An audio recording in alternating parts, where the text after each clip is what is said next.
Banyak orang membuat kesalahan keuangan yang sama tanpa sadar melakukannya sampai terlambat. Kesalahan ini bisa menimpa siapapun, baik yang berpenghasilan rendah maupun tinggi. Bahkan orang kaya pun bisa bangkrut karena kesalahan ini. Kesalahan ini disebut inflasi gaya hidup. Bayangkan Eko yang menghasilkan 100 juta rupiah per tahun. Dia menghabiskan 75 juta untuk kebutuhan dasar seperti makanan, rumah, dan transportasi. 25 juta sisanya dia gunakan untuk liburan, hadiah, dan barang-barang yang tidak penting. Dia tidak punya uang sisa untuk disimpan karena semua pendapatannya habis setiap bulan. Ketika Eko mendapat promosi dan gajinya naik menjadi 150 juta rupiah, seharusnya dia punya uang sisa untuk disimpan. Tapi dia malah meningkatkan gaya hidupnya. Dia membeli mobil lebih mahal, apartemen lebih besar, dan liburan lebih mewah. Meskipun penghasilannya naik, dia mungkin tetap tidak punya uang sisa di akhir bulan karena pengeluarannya juga ikut naik. Ini adalah inflasi gaya hidup, penghasilan naik, pengeluaran juga naik, dan uang yang seharusnya disimpan malah habis untuk gaya hidup yang meningkat.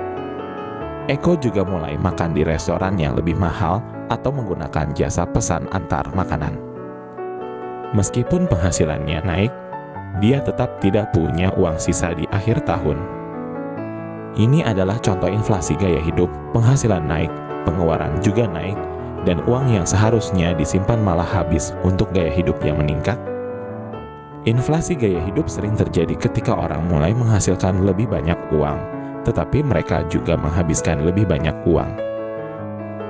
Bukannya mempertahankan gaya hidup yang sama, mereka meningkatkannya. Hal-hal yang dulunya dianggap kemewahan, kini menjadi kebutuhan. Bukannya menyimpan atau berinvestasi uang ekstra, mereka malah membutuhkan lebih banyak uang untuk mempertahankan gaya hidup mereka yang meningkat. Banyak orang mengalami inflasi gaya hidup. Berdasarkan survei, sekitar milenial hidup dari gaji ke gaji, atau istilahnya gali lubang tutup lubang. Sekilas, ini mungkin tidak tampak seperti masalah besar. Orang dapat memilih untuk menghabiskan uang mereka sesuka mereka. Tetapi ketika keadaan darurat muncul atau biaya tak terduga muncul, ini bisa menjadi masalah besar. Eko mungkin baik-baik saja sekarang, tetapi bayangkan jika dia mengalami kecelakaan mobil dan harus menanggung biaya medis.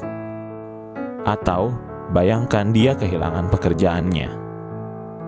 Tanpa tabungan, dia akan menghadapi kesulitan besar.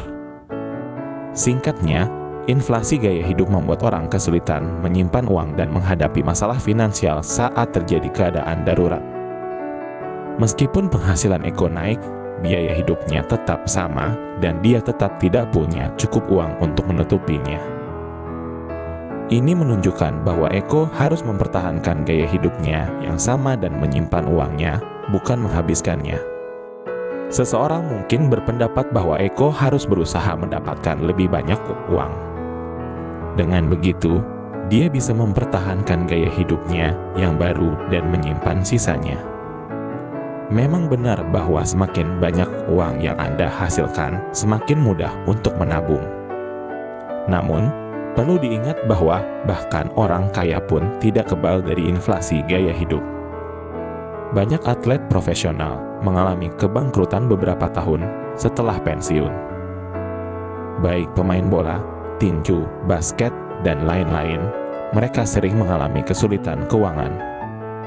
Ya, atlet-atlet tersebut menghasilkan jutaan rupiah dan menyimpan banyak uang. Tapi karena mereka mempertahankan gaya hidup mewah yang sama, bahkan setelah penghasilan mereka berhenti, akhirnya mereka bangkrut. Pendapatan yang tinggi tidak menjamin keamanan keuangan. Kebiasaan keuangan yang baiklah yang penting. Contoh lain adalah pemenang judi. Setelah mendapatkan uang dalam jumlah besar, mereka biasanya kembali ke titik awal dalam beberapa tahun. Bukannya mengontrol pengeluaran dan stabil secara finansial, mereka membuat keputusan keuangan yang buruk dan akhirnya bangkrut. Jadi, apa gunanya menghasilkan 1 miliar rupiah per tahun jika Anda menghabiskan semuanya untuk gaya hidup? Kekayaan bukan hanya tentang seberapa banyak uang yang Anda hasilkan, tetapi juga tentang seberapa banyak uang yang Anda simpan. Jangan tertipu oleh ilusi kekayaan di masyarakat. Beberapa orang mungkin terlihat kaya karena mereka menghabiskan banyak uang untuk terlihat kaya. Tapi hanya karena seseorang memakai pakaian mahal atau mengendarai mobil sport tidak berarti mereka kaya. Banyak orang yang mengalami kesulitan keuangan dan hanya membuang-buang uang mereka untuk barang-barang mahal. Kita hidup di masyarakat yang menghargai hal-hal yang bisa kita pamerkan kepada orang lain. Tidak sepenuhnya salah jika Anda terjebak dalam inflasi gaya hidup. Kebiasaan hidup Anda dipengaruhi oleh teman, media sosial, dan budaya sekitar. Anda mungkin merasa terdorong untuk hidup mewah karena semua orang melakukannya.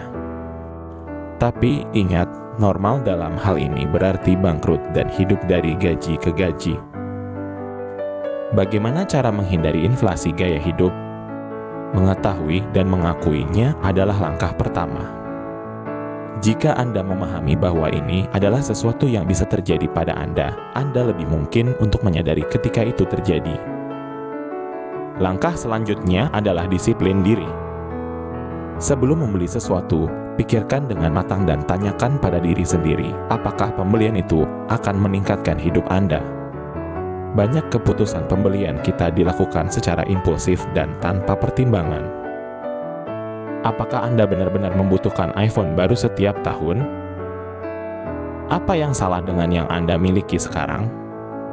Dan apakah Anda benar-benar membutuhkan jam tangan seharga jutaan rupiah hanya karena Anda mampu membelinya?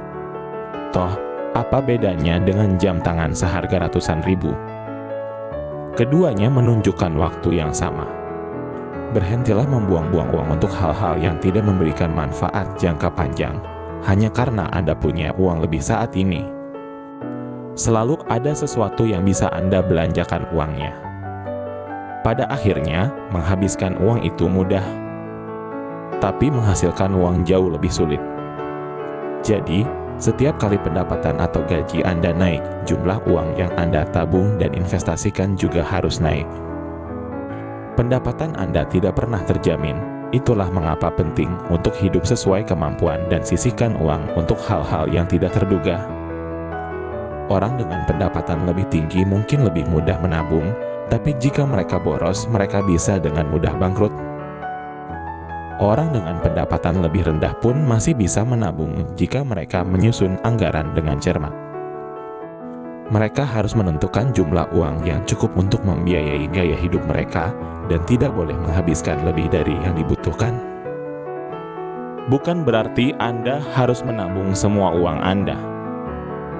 Tidak ada gunanya menabung semua uang Anda jika Anda menderita karena itu. Sebaliknya, saya menyarankan Anda untuk hidup sesuai kemampuan dan mempertahankan gaya hidup yang sama ketika pendapatan Anda naik. Gunakan uang Anda untuk hal-hal yang Anda nikmati dan bermanfaat bagi hidup Anda. Jika Anda merasa membutuhkan McLaren, silahkan beli saja. Asalkan Anda tidak berhutang untuk itu dan bukan untuk pamer atau hanya untuk menghabiskan uang. Dan jangan lupa bahwa mobil itu membutuhkan perawatan yang mahal. Kita membeli barang-barang yang tidak kita butuhkan dengan uang yang tidak kita miliki untuk menyenangkan orang-orang yang tidak kita sukai. Fight Club, kalimat itu benar-benar menggambarkan inflasi gaya hidup. Kita seringkali terjebak dalam membeli barang-barang yang tidak kita butuhkan hanya untuk terlihat kaya atau diterima oleh orang-orang yang tidak kita sukai. Pertanyaannya adalah, apakah Anda akan menjadi salah satu orang yang terjebak dalam inflasi gaya hidup? Atau apakah Anda akan bangkit melawannya? Keputusan ada di tangan Anda. Ingatlah bahwa kekayaan sejati bukan hanya tentang seberapa banyak uang yang Anda hasilkan, tetapi juga tentang seberapa bijak Anda menggunakannya. Hidup sesuai kemampuan, simpan uang untuk masa depan, dan jangan biarkan masyarakat mendikte bagaimana Anda harus hidup. Anda berhak untuk membuat pilihan yang bijak dan membangun hidup yang Anda inginkan, bukan hidup yang diciptakan oleh orang lain. Oh iya, ada banyak sekali metode menabung di Indonesia. Kalau kalian tertarik menabung saham atau reksadana melalui platform-platform terkenal di Indonesia seperti Bibit, Ajaib, Deposito BPR, dan macam-macam lainnya, kami menyediakan kode referral di link deskripsi supaya kalian bisa dapat bonus investasi. Silahkan tulis pendapat Anda di kolom komentar di bawah.